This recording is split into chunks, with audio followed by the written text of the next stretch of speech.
And we speak of icons as being written rather than painted, because the icon is seen in the East as the gospel written in picture form. Poland has always been kind of a bridge between the East and the West. I myself am not Polish, but yet I've come to have a great appreciation for icons in general, and the icon of Our Lady of Czestochowa in particular. In the East, they see the icon as kind of a window into heaven that makes visible the invisible world, a spiritual connection between the one who prays and God, the spiritual presence of the person portrayed, and in this case, the Blessed Mother and the Christ child. Everything about an icon is symbolic, even the very shape of an icon. An icon is always square or rectangular because it represents the world and its limits, but it's also the place where we encounter the divine. The blue in this icon is representative of Mary's humanity, the red Christ's divinity, and the gold represents eternity or heaven. The icon always represents a resurrected or transfigured figure that has overcome sin, overcome death. We see the gold shining through the clothing of the Blessed Mother and the Christ child, surrounded with a golden halo. So they are now share eternal glory, and that is the destiny of every single human being. Blessed John Paul II, in his encyclical letter to the Gospel of Life, said that every human being is a manifestation of God, a sign of His presence, and a trace of His glory. So that's the dignity of human life. That we remain first in the image and likeness of God, that we remain in a special relationship with God throughout our lives, and that we're directed to God as our final end, that we're meant to share eternal glory with Him. And He teaches us that whatever we do to the least of our brothers and sisters, that we do to Him. All of us are called to build up the culture of life. It was for this reason Eva Kowalewska, the country director of Human Life International in Poland, wrote this beautiful icon and gave it as a gift to the Russian Orthodox pro-life movement, who had the idea of a from ocean-to-ocean pilgrimage in defense of human life. They had the idea that just as the Jews would take the Ark of the Covenant with them into battle in the Old Testament, and when they were faithful to God, they were victorious over their enemies, so also we would bring the icon into the battle for life. You know, early in Russian history, and when they went through their war of 1812 and Napoleon had invaded their land, the Russian army carried before them an icon of Our Lady of Kazan, into battle with them as they drove Napoleon out of their land. And so that is basically what we are doing with the icon, carrying Our Lady before us, recognizing that she is the one who crushes the head of Satan. By our own power, it would be unable to overcome what John Paul II called a culture of death.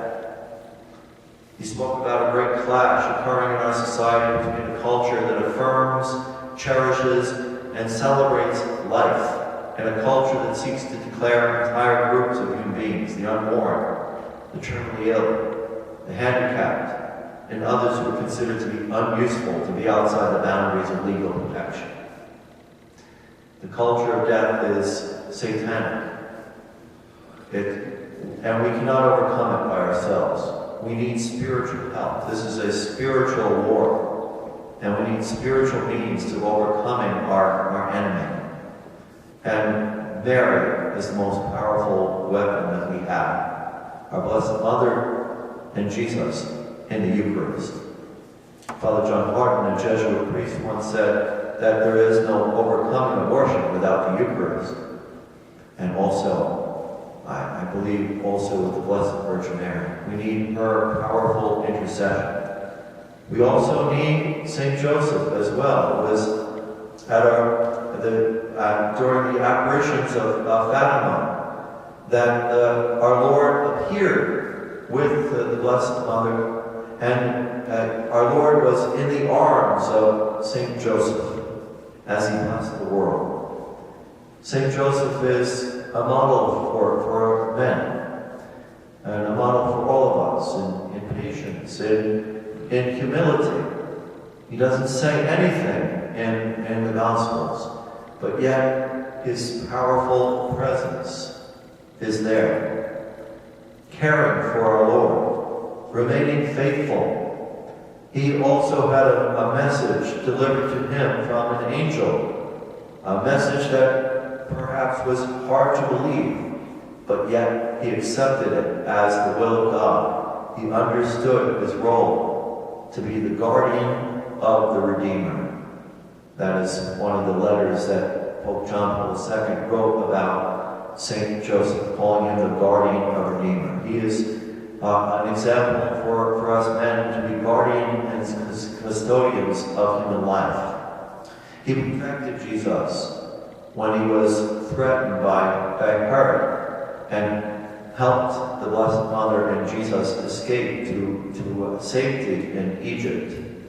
He taught Jesus his trade of carpentry. He cared for him. He was a silent but constant presence through it. And we believe that he is also a patron of a holy death, because tradition holds that he died surrounded by Jesus and Mary. So we ask St. Joseph also to help us to overcome the culture of death. I want to tell you a little brief history of the icon of Our Lady of Czestochowa. The original icon was said to have been written by St. Luke the Evangelist, the writer of the third Gospel, on a table that came from the home of the Holy Family, a table that may have been made by St. Joseph, or even by Christ himself. It was hidden away in a cave in the year 70 AD when Jerusalem was destroyed by the Romans, but in the year 326, St. Helena found it when she came to the Holy Land to identify the holy places and to find relics such as the relic of the true cross. And she brought this icon back to Constantinople, where her son the emperor built a beautiful chapel for her. And it remained there for 500 years, often credited with saving the city from attack from the Saracens. It was often given as a gift, passed on as a gift between royal families. And it was given to the Princess of Ruthenia as a wedding gift, modern day Russia and Ukraine. And these are nations that we need to pray for right now, that there might be peace, because it looks very dangerous, and it's a dangerous situation that may lead to an all-out war, and a war that may bring in other nations as well. So we need to pray for peace. But it was at one point on the Polish-Ukrainian border. It's been a good couple hundred years in Ukraine, and where it came under attack of the Muslim Tartars. And so Prince Ladislaus, who was in charge of it at that time, believed that he needed to move it further to the west for safekeeping. And as the horses were dragging, they were pulling the wagon out of town with the icon, as they were coming through the village of Czestochowa, they wouldn't move any further. And the prince saw that as a sign that that's where the icon should remain. And so, he had a beautiful chapel built for her. And it was on the Feast of the Assumption that, I believe, around the Feast of the Assumption that our Blessed Mother came to Poland. So that is a very special feast in Polish history. But they called for from the Pauline Fathers from the nation of Hungary to come and care for her. And so the icon has been in Poland since the year 1382, cared for by the Pauline Fathers.